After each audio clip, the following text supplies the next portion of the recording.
தூக்கத்தின் அளவு குறைஞ்சு 24 மணி நேரம் இயங்கும்போது நமக்கு ஹெல்த் அஃபெக்ட் ஆகுது. அதை தான் அந்த காலத்தில் வந்து சாயங்கால நேரத்தில் இந்த விளக்கு வச்ச உடனே தண்ணி சிந்தக்கூடாது. எல்லாமே குப்பைகளை வந்து மூதேவியும்போம். அவள் மகாலட்சுமி வர்ற நேரத்தில் குப்பையை கொட்டுதலோ தண்ணி சிந்துதலோ இருந்துச்சுன்னா அவளுக்கு வந்து கோபம் வரும். மகாலட்சுமிக்கு வந்து எங்கள் அக்கா வாழ்கிற அக்கா இருக்கா, அந்த இடத்துல நான் வரமாட்டேன்னு சொல்லிட்டு போவாள். தண்ணி வெளியே போகக்கூடாது, குப்பை வெளியே போகக்கூடாது, அப்போ பணம் வெளியே போகக்கூடாது, பெண் வெளியே போகக்கூடாது. நம்ம வீட்டு பெண்கள் வந்து கதை பேசுன்னு சொல்லிட்டு ஈவினிங் நேரம் அடுத்த வீட்டில் போய் உட்காரக்கூடாது. அதே மாதிரி விளக்கு ஏற்றினப்புறம் பெண் வீட்டில் உட்காந்துட்டு எந்த நேரத்திலும் தெய்வம் வரும்.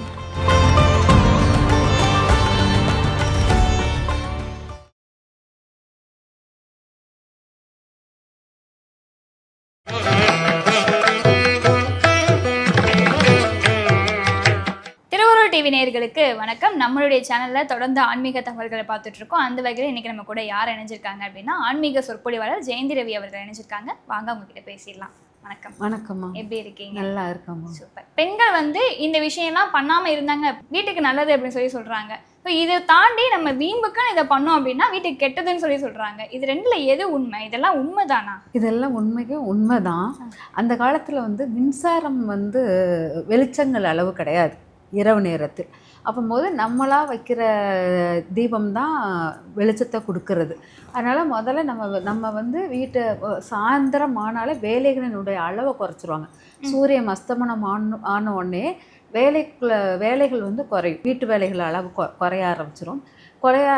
ஏன்னா வெளிச்சத்தில் செய்யும்போது நம்மளுடைய சுறுசுறுப்பு அதிகமாக இருக்கும். சூரிய வெளிச்சம் சரி, நம்மளுக்கு ஒரு வெளிச்ச ஒளி நல்ல பிரைட்டாக இருந்துச்சுன்னா நம்ம மனநிலையும் இதுவும் இதாக இருக்கும். வெளிச்சம் கம்மியாக இருக்கும்போது சோர்வும் தூக்கமும் அதிகமாக இருக்கிறதுனால ஈவினிங் நேரத்தில் நம்ம வந்து அந்த சோர்வு தூக்கத்துக்குள்ள விஷயம்தான் நடக்கணும். அப்படிங்கிறதுனால அங்கே வந்து கம்ப்ளீட் ரெஸ்ட் அப்படிங்கிற மாதிரி. அது நம்ம மட்டும் இல்லை, மிருகங்கள் பறவைகள் எல்லாமே அந்த சமயத்தில் கம்ப்ளீட்டாக ஓய்வில் இருக்கும். எது வந்து ஓய்வு இல்லாமல் இருக்கும்னா பாதாளத்தில் வாழக்கூடிய எலி, பாம்பு இதெல்லாம் இரவு நேரத்தில் அது வந்து இருட்டில் வாழ தகுதி உடையது.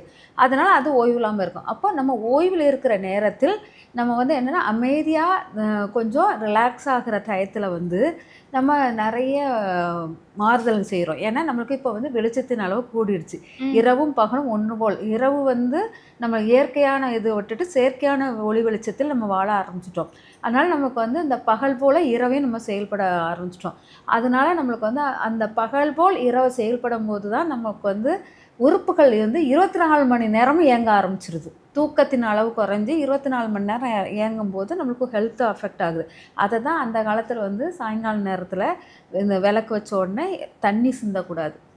வீட்டில் தண்ணி, அதனால தான் பாத்திரமே கழுவ மாட்டாங்க. இரவு நேரத்தில் பாத்திரம் துலக்கல் கிடையாது.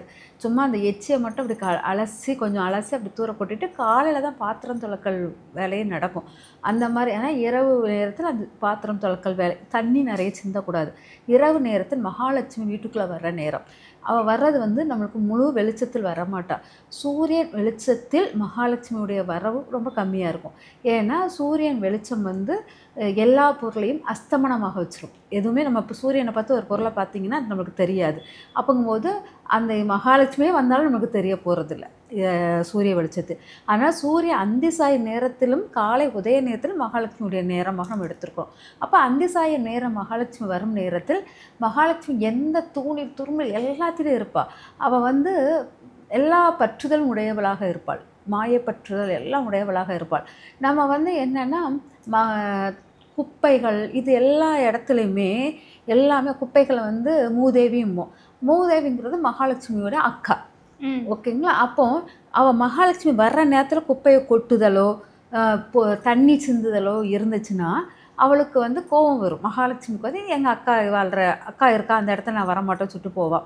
அக்கா வெளியே தள்ளுறீங்க, குப்பையை வெளியே தள்ளுவோம், அக்கா வெளியே தள்ளுறீங்க, நான் வரமாட்டேன் அப்படின்பா. அதனால் இரவு நேரங்கள் குப்பையை வெளியே தள்ளுறது, தண்ணியை நிறைய செலவு பண்ணுறது, தண்ணியுடைய செலவை ரொம்ப குறைப்பாங்க. அதனால் அதெல்லாம் பண்ணக்கூடாது. அதுபோக நீங்கள் சொன்ன மாதிரி முடி வாரக்கூடாது. முடியை வந்து சூரியன் அஸ்தமனம் ஆகும் அந்த நேரத்தில் முடி வாரிட்டு தான் முத்தமே தொளிப்பாங்க. ஏன்னா முடி வாரும்போது நம்ம முத்தத்திலிருந்து தான் முடி வாருவோம்.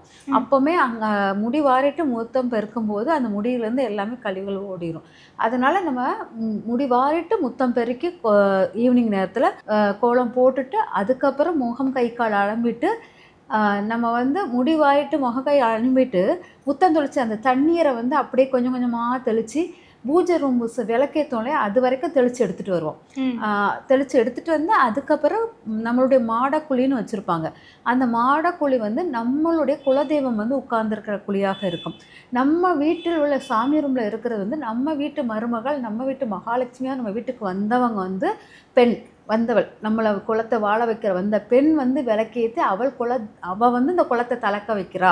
அதனால் அவளுடைய இஷ்டத்துக்கு இந்த விளக்கு உருவாகுது. அது மகாலட்சுமி அம்சமாக அந்த விளக்கை எடுத்து நம்ம கும்பிட்றோம்.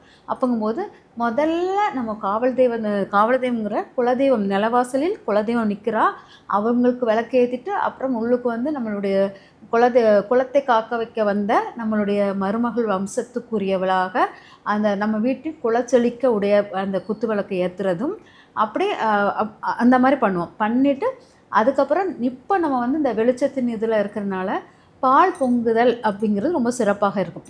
அந்த விளக்கேற்றி முடித்த பிறகு பால் பொங்க வைக்கிறது. பொதுவாக விளக்கு வச்ச உடனே சாப்பிடக்கூடாதுமாங்க. விளக்கு எரியும் போது சாப்பிடக்கூடாது, விளக்கு எரிஞ்சுக்கிட்ட போது தூங்கக்கூடாது, படுக்கக்கூடாது, இந்த மாதிரிலாம் இருக்குது. அதனால் விளக்கு எரிஞ்சும் போது ஏன் சாப்பிடக்கூடாதுன்னா கை கழுவுதல், எரிஞ்சுக்கிட்டு இருக்கும்போது கை கழுவுதல், தண்ணி சிந்துதல் அதெல்லாம் இருக்கக்கூடாதுனால விளக்கு எரியும் போது சாப்பிடக்கூடாது. விளக்கு நிறைவேற்றிட்டு அதுக்கப்புறம் நீங்கள் சாப்பிடலாம் விளைஞ்சு. ஆனால் பொதுவாக நம்ம 6 மணிக்குள்ளே அந்த காலத்தில் சாப்பிட்ருவாங்க. அதுக்கப்புறம் தூக்கத்துக்கு தான் 8 மணிக்குள்ளே தூக்கத்துக்கு போயிடுவாங்க. காலையில் 4 சூரிய உதயத்தை வரவேற்கிற மாதிரி எழுந்திரிச்சிருவாங்க. இந்த மாதிரி அப்படி தான் பழக்கங்கள் இருந்தது. இப்போ வந்து நம்ம என்னென்னா விளக்க நிறைவேற்றிட்டு உடனே சாப்பிட்றலாம். ஆமாம், உடனே சாப்பிட்டுட்டு அதுக்கு மேலே தாண்டக்கூடாது. ஒரு பணம் கொடுக்குற விஷயமே 6 மணிக்கு மேலே பண்ணாதன்னு சொல்லி. ஆமாம், அதை ஒரு குப்பையவே நம்ம வெளியே போடக்கூடாதுன்னா மகாலட்சுமி பணம் அவ்வளவு எப்படி தண்ணி வெளியே போகக்கூடாது, குப்பை வெளியே போகக்கூடாது, அப்போ பணம் வெளியே போகக்கூடாது, பெண் வெளியே போகக்கூடாது. நம்ம வீட்டு பெண்கள் வந்து கதை பேசன்னு சொல்லிட்டு ஈவினிங் நேரம் அடுத்த வீட்டில் போய் உட்காரக்கூடாது. அதே மாதிரி விளக்கு ஏற்றினப்புறம் பெண் வீட்டில் உட்காந்துக்கிட்டு எந்த நேரத்திலும் தெய்வம் வரும் அப்படின்ட்டு கடவுளுக்காக காத்திருக்கிறது போல் உட்காந்துருப்பாங்க. ஏதாச்சும் சாமி பாட்டு கேட்குறது, ஏதாச்சும் கடவுள் புக்கு, ஏதாச்சும் ஒரு புக்கு படிச்சுக்கிட்டு இருக்கிறது, இந்த மாதிரி வைக்கிறது இருக்கும்போது அந்த கடவுள் வந்து ஈவினிங் நேரமும் காலை நேரமும் அப்படியே ஆகட்டும் சொல்லிட்டு சொல்லதுக்கு தெய்வங்கள் எல்லாம் வரும். ததாஸ்து அப்படிம்பாங்க. அதே மாதிரி அந்த தெய்வங்கள் ஃபுல்லாக நம்மளுக்கு வரும்போது நம்ம எண்ணங்கள் எல்லாமே நல்லா பியூராக வச்சுருக்கும் போது நம்ம என்ன கோரிக்கைகள் மனசில் அப்போ எழும்புதோ அதை வந்து அவங்க ஆசீர்வாதம் பண்ணிட்டு போவாங்க. இப்போ என்னென்னா எல்லாரும் விளக்கு ஏற்றிட்டு ஒரு பக்கம் விளக்கு ஏற்றணும் கடமைன்னு சொல்லிட்டு ஏற்றிட்டு பக்கத்தில் சீரியல் ஒரு டிவியில் ஓடிக்கிட்டு இருக்கோம். அந்த சீரியல் ஓடும்போது அந்த சீரியலில் பொதுவாக என்னென்னா நான் அவனை கெடுத்துருவேன், என் குடும்பத்தை அழிச்சவன் அப்படி சொல்லிட்டு அது மட்டும் நடக்கும். இன்னொன்று அழுக ஒரே பேட்டியா அப்படிங்கிற மாதிரி. நம்ம வந்து மங்கள இசைகள் கேட்கணும், மங்கள சொற்கள் கேட்கணும், அது மட்டும் தான் இருக்கணும். யாரை கெடுக்கிறோம் அந்த மாதிரி வார்த்தைகள் வரக்கூடாது. எந்த வார்த்தைகள் ஒலிக்குதோ அந்த வார்த்தைகள் ததஸ்து அப்படி சொல்லிட்டு போய்கிட்டே இருக்கும். அப்போது நீங்கள் அந்த சீரியல் உள்ள வார்த்தைகள் ஃபுல்லாகவே அவ்வளோ நெகட்டிவான வார்த்தைகள் தான் வருது.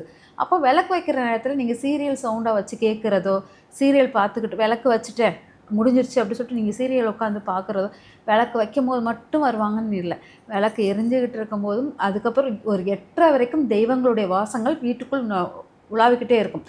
சாம்பிராணி புகை, பூக்கள் வாடை, விளக்கு தீபத்துடைய ஒளியின் வாடை, தீபத்துடைய வாடை இதெல்லாம் சேர்ந்து அந்த தெய்வத்தை வந்து வசீகரிக்கும் தன்மையாக மாற்றும்.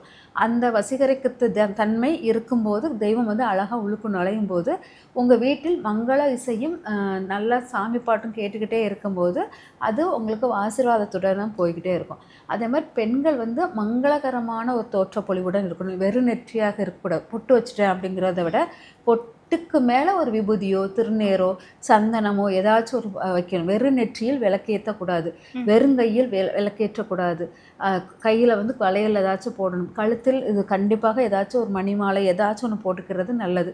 இதெல்லாம் போட்டுட்டு நீங்கள் விளக்கேற்றும் போதே நெத்தியில் திருநீர் வச்சுட்டு விளக்கேற்றிட்டு சாமி தீபத்தை தொட்டு கும்பிட்டுட்டு அதுக்கப்புறம் திருநீர் எடுத்து வைக்கணும். அது 2 முறையும் திருநீர். அதாவது காலை எந்திக்கும் போதும் நம்ம பால் நெத்தியாக இருக்கக்கூடாது, வெறும் நெத்தியாக இருக்கக்கூடாது. அதே மாதிரி நைட்டு தூங்கும் போதும் வெறும் நெத்தியாக தூங்கக்கூடாது. அதனால் திருநீருங்கிறது எப்போவுமே நம்ம நெற்றியில் அணிகிற ஒரு இதாக வச்சுக்கணும். திருநீருங்கிறது தமிழ்நாட்டு மக்களுக்கு மட்டுமே உரித்தானது. வேறு எங்கேயுமே திருநீர் கை பூசுதல் கிடையாது. ஏன்னா இங்கே வந்து நம்ம காக்க வந்த சிவனுடைய அம்சத்துக்குரியது. தென்னாட்டுடைய சிவனையே போற்றி அப்படின்னா அதுதான் நம்மளுக்கு உரித்தானது திருநீர். அந்த திருநீரை நம்ம எப்போதுமே நம்மளுடைய சிம்பிள், நம்ம தமிழ்நாட்டுடைய சின்னம் அப்படிங்கிற மாதிரி எடுத்துக்கலாம். அதனால் விபூதியை வந்து எப்போதும் நெற்றி நிறைய வச்சுக்கிட்டே இருக்க உங்களுக்கு எந்த கெட்டதுமே நடக்காது. ஏன்னா விபூதியை வந்து பார்த்தீங்கன்னா மற்ற எல்லாம் பார்த்துக்கோங்க, மஞ்சள் குங்குமம் எல்லாத்தையும் மூடி வச்சுருப்பாங்க. ஆனால் விபூதியை வந்து மூடி வைக்கவே தேவையில்லை, அது கெட்டும் போகாது, அவ்வளோ வலிமையானது. எவ்வளோ வருஷமாக இருந்தாலும் அந்த விபூதி வந்து திறந்த இதில் இருக்கும், அதில் பூச்சிகளோ எந்த ஒரு அவ்வளோ ஒரு பவர்ஃபுல்லான ஒரு திருநீரை வந்து உங்கள் நெற்றியில் வைக்க உங்கள் உடலும் மனமும் பாலடையாமல் அப்படி ஒரு ரொம்ப நல்லா இருக்கும். நீங்கள் கடவுளை வந்து இப்படி பார்த்து கும்பிடணும் இல்லை, விபூதியை வைக்கிற நெற்றியில் மனம் சுத்தம் கண்டிப்பாக இருக்கும். இப்போ மன சுத்தம்னு சொல்லும்போது எனக்கு ஒரு சந்தேகம் வருது. எல்லார் வீட்லேயுமே விளக்கேற்றுவோம், சாமி கும்பிடுவோம், ஒரு 5 நிமிஷமோ 10 நிமிஷமோ இருப்போம். ஆனாலும் என்னால் வந்து இறைவனை உணரவே முடியல, மனசு வந்து அலபாஞ்சிட்டே இருக்குது, மனசு என்னால் கண்ட்ரோல் பண்ணவே முடியல அப்படின்னா அவங்க என்ன பண்ணியிருப்பாங்க, என்ன பண்ணணும்? அதாவது சில பேருக்கு வந்து நிறைய பேர் சொல்லுவாங்க இறைவன்கிட்ட போனால் அமைதி நிலை வரும் அப்படின்னு சொல்லிட்டு அது கோயிலுக்கு போங்க. நம்ம வீட்டில் சில பேருக்கு விளக்கேற்றினாலே அமைதி நிலை. ஆனால் சில பேருக்கு கோயிலுக்கு போனாலும் சரி, இமயமலையே போயிட்டு வந்தாலும் அந்த மனம் வந்து அடங்காது. ஏன்னா அது அலைபாயிற மனசு இருந்தால் அந்த வீட்டில் பெண் சாபம் இருக்கும்.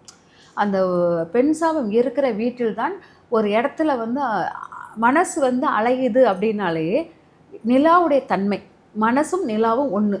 ஓகேங்களா? அதாவது நிலா வந்து தேய்மானமும் உண்டு, வளர்ச்சியும் உண்டு. இந்த ஒரே இன்னைக்கு பார்த்த நிலா நாளைக்கு இருக்காது, நாளைக்கு பார்க்குற நிலா நாளை கழிச்சிருக்காது, எல்லாமே அப்படி இதாகிக்கிட்டே இருக்கும். அந்த நிலா வந்து பெண் தத்துவமாக தான் நம்ம எடுத்திருப்போம், அதுதான் நம்ம மனசு. அப்போது இங்கே வந்து ஒரு பெண்ணின் தன்மையை வந்து ரொம்ப இதாக இருக்கும் உங்கள் பூர்வ ஜென்ம இதில். அதனால தான் இந்த மனசு வந்து ஒரு இடத்துல நிலை கொள்ளாமல் இருக்கும். இது ஆணாக இருந்தாலும் பெண்ணாக இருந்தாலும் 2 பேருக்குமே அந்த பெண் தன்மை பாதிக்கப்பட்டிருக்கும் அப்படிங்கிறது தான் முக்கியமானது. அப்போ பெண் தன்மை பாதிக்கப்பட்டிருக்குன்னா நீங்கள் பெண்மையான ஒரு விஷயங்களை நேசிக்க கற்றுக்கணும் அப்படிங்கிறது. அப்போ அந்த நேசிக்க கற்றுக்க அவங்க முடியாது. ஏன்னா அவங்க நேசிக்கிறது வந்து 2 வகை உண்டு. ஒன்று வந்து நேசிக்கிறத வந்து தனக்குள்ளவே இறுக்கி வச்சிடணும் அப்படின்னு நினைப்பாங்க. சில பேர் தூரம் வச்சு அழகு பார்ப்பதும் உண்டு. அந்த நீங்கள் வந்து அந்த இறுக்கி வச்சதின் விளைவு தான் உங்களுக்கு சாபமாக வந்திருக்கும். அதாவது ரொம்ப அடக்கி வச்சுருப்பீங்க, போன ஜென்மத்தில் பெண்களை அடக்குமுறையில் இறுக்கி கட்டி போட்டு வச்சுருப்பீங்க. அது வந்து அந்த பெண்ணின் மேல் உள்ள அக்கறையில் அப்படின்னு சொல்லிட்டு எடுத்திருப்பீங்க. ஆனால் அது வந்து அவளுக்கு ஃபுல்லாகவே அவள் உணர்வுகளிலிருந்து எல்லாமே அவளை வந்து துன்புறுத்தலாக மாறியிருக்கும், கொடுமையாக மாறியிருக்கும். அதை வந்து நீங்கள் மாற்றணும் இந்த பிறப்பில். அப்போங்கும்போது நீங்கள் அலைபாயும் மனசு இருக்கிற இடத்தில் ரொம்ப இறுக்கமான பெண்கள் வாழ்ந்த வீடாக அது இருக்கும் அப்படிங்கிறத எடுத்துக்கலாம். அப்போ இந்த வீட்டில் இந்த பெண்களை வந்து நம்ம மதிக்கிற தன்மையில் எப்படி இருக்குது அப்படின்னு பார்த்தீங்கன்னா, இதை வந்து அடக்கும் தன்மை, பெண்ணை வந்து ரொம்ப சுதந்திர மனப்பான்மைங்கிற விட அவளை அவளாக உணர வைக்கிறது. அது ஆணாக இருந்தாலும் பெண்ணாக இருந்தாலும் அந்த சாபம் உண்டு. அம்மாவுக்கும் நம்மளுடைய அம்மாவுக்கும் ஒரு சாபம் இருக்கும். அதனால் இது அம்மா வழியில் உள்ளவங்களும் பெண்ணை அடக்கி வச்ச தன்மையும் இருக்கும், அப்பா வழியில் உள்ளதும் அது இருக்கும். இந்த 2 தன்மையும் இணைந்த போய் தான் நம்மளுக்கு இந்த மாதிரி ஒரு அலைபாயும் தன்மையாக இருக்கும். அப்போ நம்மளுக்கு வயது முதிர்ந்த அம்மா ஸ்தானத்தில் இருக்கிற உள்ளவங்களுக்கு உதவி பண்ணுதல், அந்த ஒரு அலைபாயும் கடல், அந்த கடலில் உட்காந்துக்கிட்டு உங்களால் எவ்வளோ அமைதியாக உட்கார முடியும்னு ட்ரை பண்ணுங்கள். அதில் இருக்கலாம். நல்ல கடல் மண்ணை கையில் வச்சுக்கிட்டு இறுக்கமாக வச்சுட்டு கொஞ்ச நேரம் கண்ணை மூடி இருக்க பாருங்கள். அது வந்து உங்கள் மனசு வந்து இருக்கும். ஏன்னா கடல்ங்கிறது சந்திரன் தன்மை தான். அப்போங்கும்போது அதுக்கிட்ட போய் எல்லாத்தையும் ஒப்படைக்கிற மாதிரி ஒப்படைக்கிறது. தன்னை வந்து தன் மனசையும் இல்லை, என்ன தவறு நடந்திருக்கு, யார் மூத்தவங்க, யாருக்கு என்ன ப்ராப்ளம் எதுவுமே நம்மளுக்கு தெரியாது. அப்போது அந்த இடத்துல நம்ம முழுமையான எடுக்க வேண்டிய இடம் அந்த கடல் சார்ந்த பகுதி. அந்த பகுதியில் கொஞ்சம் இரவு நேரங்களில் கடல் சார்ந்த பகுதியில் அமைதியான கொஞ்ச நேரம் அந்த ஓசையை மட்டும் கேட்டுட்டு உங்களால் தியானம் பண்ண முடிஞ்சிருச்சுன்னா குறை நீங்க ஆரம்பிக்குதுன்னு அர்த்தம். அது வந்து நீங்கள் உட்காரணும், அந்த கடல் ஓசையில் உங்கள் அமைதி தன்மையை எடுத்துகிட்டு வரணும். அப்போங்கும்போது இந்த உலகத்தில் எவ்வளோ பெரிய அந்த ஓசையுடைய இதை வந்து நீங்கள் எடுக்க ஆரம்பிச்சா எவ்வளோ பெரிய ப்ராப்ளம்ஸ் இது வந்தாலும் நீங்கள் வந்து அமைதி நிலைக்கு போய்கிட்டே இருப்பீங்கங்கிறது முக்கியம். அதனால் இது ஒரு இது. இன்னொன்று வீட்டில் வந்து தென்மேற்கு மூலையில் வந்து பெண்களுக்காக வச்சு வழிபாடு முறைகள் பண்ணணும். கன்னிப்பெண் வழிபாடு தென்கிழக்கில் வைக்கிறது. பெண் அப்படிங்கிறது ஒரு இந்த பெண் வந்து கண்டிப்பாக கொஞ்சம் கல்யாணம் முடிஞ்ச பெண்ணாக இருப்பாள் உங்கள் வீட்டில், அந்த அடக்குமுறையில் ஆட்பட்ட பெண். அதனால அந்த பெண்ணுக்காக தென்மேற்கு மூலையில் வைத்து புடவை ஜாக்கெட் வச்சு வழிபாடு பண்ணிவிட்டு, அமாவாசை வழிபாடு மாதிரி பண்ணிவிட்டு அதை யாருக்காச்சும் தானம் கொடுத்தீங்கன்னா அதுவும் கொஞ்சம் இதாகும். இது பெஸ்ட்டு ரெமெடினா கடல் மண்ணை வைத்து கையில் அடக்கி வைத்து நீங்கள் வழிபாடு பண்ணாலே சூப்பராக இருக்கும். பெண்கள் வந்து வீட்டில் எப்படி இருக்கணும், எப்படி இருக்கக்கூடாது, எப்படி இருந்தால் அது நல்லது வீட்டுக்கு அப்படின்னு சொல்லிட்டு ஒரு தெளிவான விளக்கம் கொடுத்தீங்க. ரொம்ப நன்றி. நன்றிம்மா.